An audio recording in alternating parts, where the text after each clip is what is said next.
Ukraina duket se po e humbet ngadalë luftën kundër Rusisë. Kështu deklaroi ish-ministri i mbrojtjes Mikhailo Fedorov.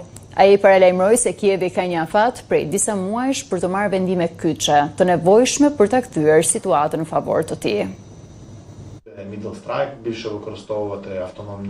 Besoj se tani jemi në një pikë kthese, që do të përcaktoj trajektorin tonë të ardhshme, por duket sikur po mbasim gradualisht ngadalë. Detyra jon, ne kemi çdo mundësi për ta mundur Rusin. Ta mundur do të thotë ta fitosh luftën. Ka ende një dritare mundësish për disa muajsh për të dhënë fund bllokadës logjistike dhe izolimit krimes, përmes goditjeve me rrezet e mesme veprimi, si dhe për të përgatitur në përgjithësi për ciklin e ardhshëm teknologjik. Duke ditur se si funksionon sistemi dhe duke ditur se mund të bëjmë më shumë, duke pasur parasysh shumica të gjitha politikave që lidhen me teknologjinë e luftës janë propozuar për 20 nga ekipi ynë. Dhe duke pasur parasysh se ne ndërtuam nga para një ushtri dronosh dhe shumë gjëra të tjera, mund të them me bindje se vetëm ndërgjegja ime më shtyn përpara.